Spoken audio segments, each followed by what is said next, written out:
Hello everyone, welcome to Sleepy Classes. और हर हफ्ते की तरह इस बार अगेन पॉलिटी की घटना चक्र सीरीज में हम डिस्कस करेंगे 10 previous year questions and explain करेंगे आपको आंसर्स के क्यों है वो आंसर्स करेक्ट। तो the first question is, in the context of Indian history the principle of dyarchy refers to a division of the central legislature into two houses, B introduction of double government, that is central and state government, C having two sets of rulers, one in London and another in Delhi, and D division of the subjects delegated to the provinces into two categories. So kindly mark your answers please.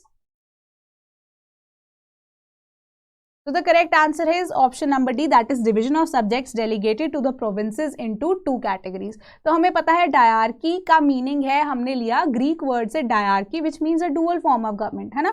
But अगर हम Indian history के context में अगर बात करते हैं तो हम ब्रिटिश एरा की ही बात करेंगे।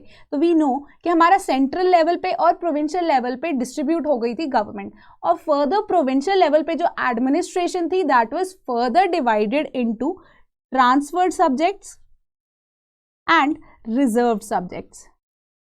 तो जो ट्रांसफर्ड सब्जेक्ट्स थे वो लेस इंपॉर्टेंट सब्जेक्ट्स थे, जो रिजर्व्ड सब्जेक्ट्स थे वो इंपॉर्टेंट सब्जेक्ट्स थे।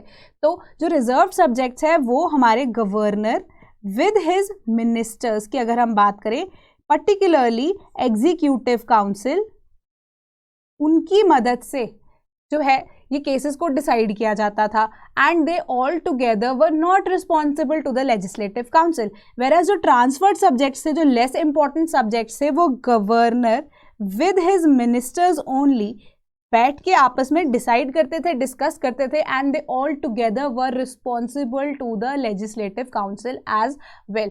तो पर्टिकुलरली इसका आंसर हो जाता है division of the subjects delegated to the provinces into two categories, that is transferred and reserved subjects. तो द नेक्स्ट क्वेश्चन इज कि the objective of the Ilbert bill in reference to the colonial rule in India was A. To bring Indians and Europeans at the equal status as far as the penal jurisdiction of the courts was concerned. B. To put a restriction on the local press because they were considered anti to colonial rule. C. To conduct administrative exams in India to encourage Indians to participate in it. And D. To amend the Arms Act for weapons to permit to Indians. तो इसका correct answer है option number A, that is to bring Indians and Europeans at equal status as far as the penal jurisdiction of courts was concerned. तो actual में जो Ilbert bill था that was passed in 1883।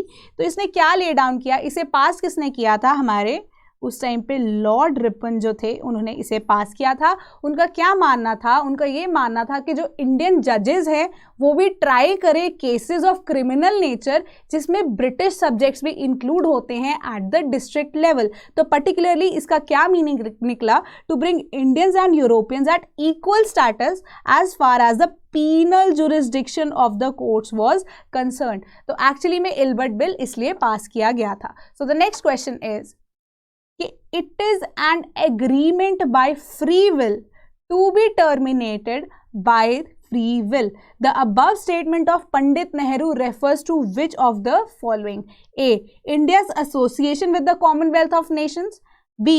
Treaty of Panchsheel. C. Shimla Agreement. And D. None of the above.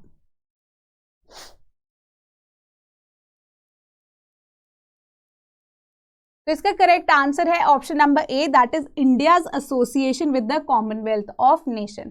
तो India is still a part of Commonwealth of Nations, though हम इसे नहीं मानते हैं violative of sovereignty of India. So the next question is, match करना है आपको, match the following. List 1 is constitutional provisions and list 2 is के कौन से सोर्सेज या कहां से इंडिया के कॉन्स्टिट्यूशन ने इसे अडॉप्ट किया है। A. Rule of law. B. Procedure established by law. C. Reservation of bill by governor for president's consideration. And D. Concurrent list. तो लिस्ट 2 में है हमारे पास option 1 Australia, 2 England, 3 Japan and 4 Canada. तो आपको कोड के अकॉर्डिंगली मार्क करना है correct answer.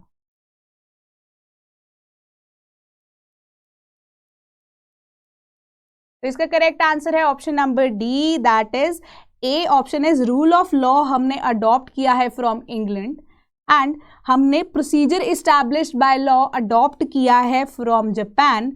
Reserving of bill by governor for president's consideration हमने अडॉप्ट किया है from Canada, and concurrent list का आइडिया हमने अडॉप्ट किया है फ्रॉम ऑस्ट्रेलिया। तो ये हमारे वेरियस सोर्सेज ऑफ कॉन्स्टिट्यूशन है जो हमने अडॉप्ट किए हैं from the other constitutions as well. So the next question is the prevention of cruelty to animals is listed in which of the list of the Indian Constitution?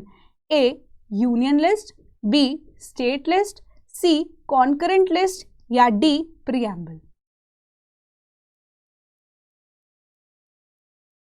तो इसका correct answer है option number C, that is the concurrent list. तो अभी पता है कि 7th schedule of the Indian constitution ने हमें 3 तरह की लिस्ट प्रोवाइड की है।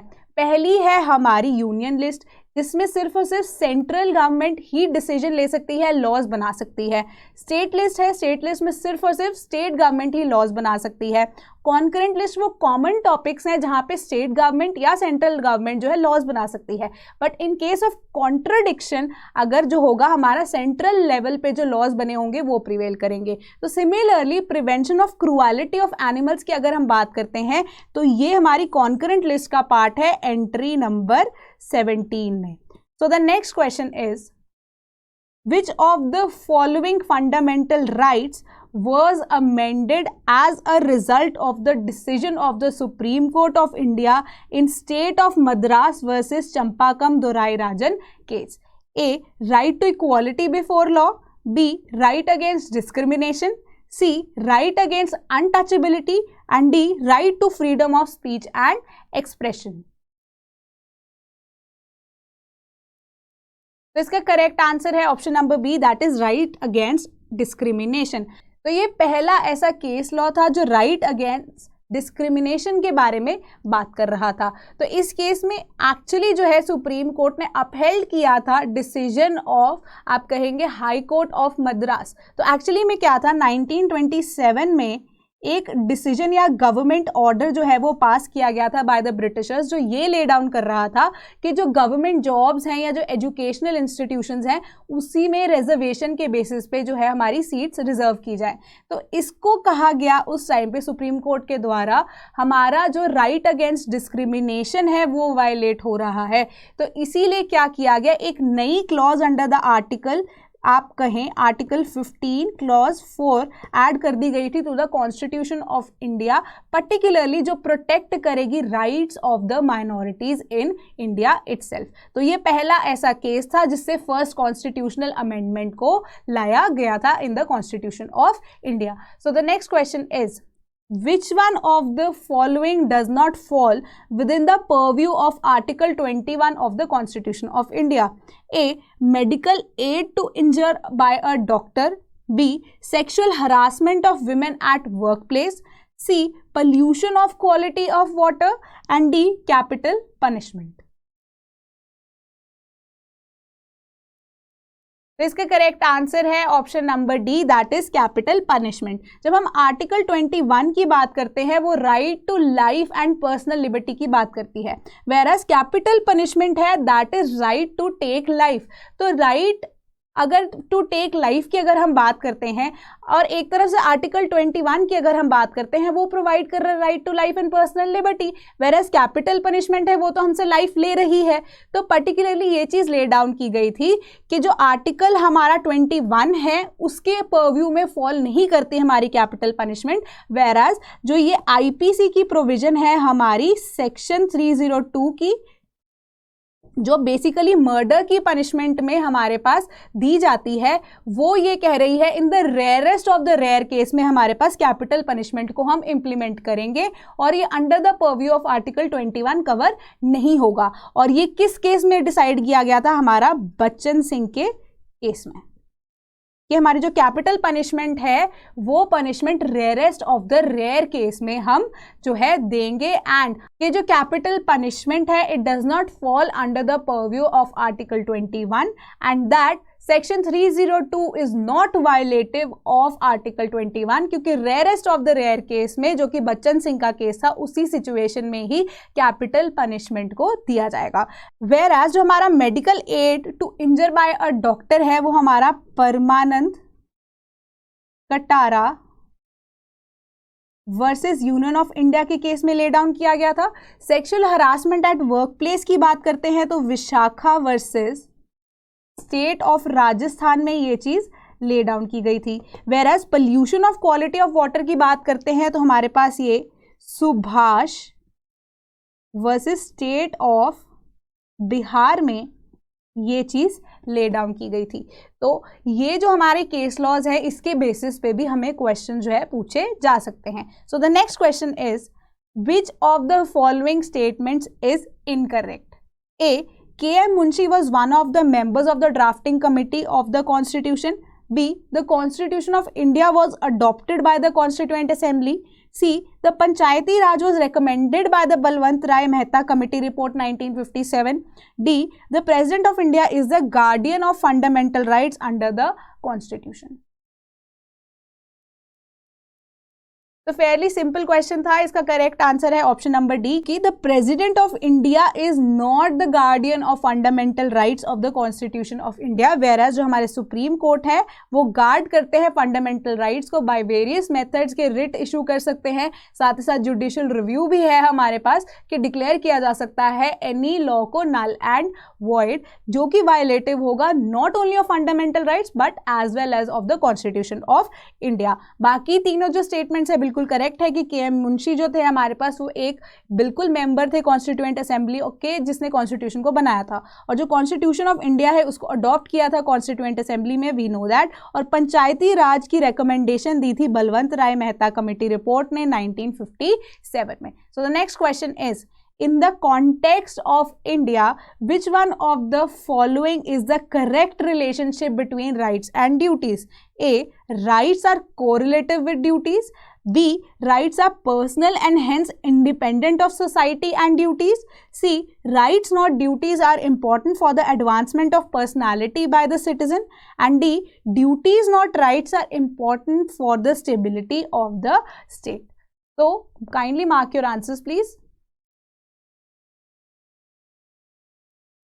तो इसका करेक्ट आंसर है option number A, that is rights are correlative with the duties.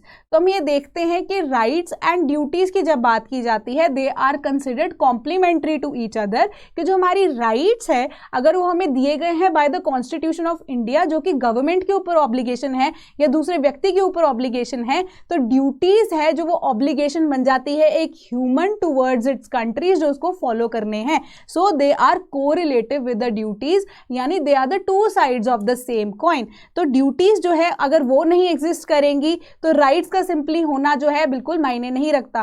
Where as अगर हम सिर्फ और सिर्फ ड्यूटीज को एग्जिस्ट कराते हैं और राइट्स ना हो तो एक जो बेसिक हमें ह्यूमन डिग्निटी की लाइफ प्रोवाइड करनी है, जो फंडामेंटल राइट्स हमें प्रोवाइड करने हैं, वो हमें नहीं मिलेंगे। तो पर्टिकुलरली राइट्स आर कोरिलेटिव, यानी कि they are complementary to each other, correlate कर रहे हैं एक दूसरे के साथ, एक दूसरे के अगेंस्ट नहीं है। So the rights are correlative with the duty. So the next question is the constitution is silent in the directive principles of the state policy about A, adult education, B, living wages for workers, C, free legal aid to the poor, and D, primary education to the children till they complete the age of 6 years. तो इसका correct answer है option number A, that is adult education. तो अगर हम living wages for the workers की बात करते हैं तो वो हमारे कॉन्स्टिट्यूशन में अंडर आर्टिकल 43 में दिया गया है, और free legal aid to the poor की बात करते हैं तो वह आर्टिकल हमारा 39A में ले डाउन किया गया है, और primary education to children till they complete the age of 6 years की अगर हम बात कर रहे हैं तो ये article 45 of the constitution of India में ले डाउन किया गया है। तो आज की घटना चक्र सीरीज में इतना ही, और मिलेंगे next week. Do comment your scores, till then पढ़ते रहिए, प्रिपेयर करते रहिए। Thank you so much.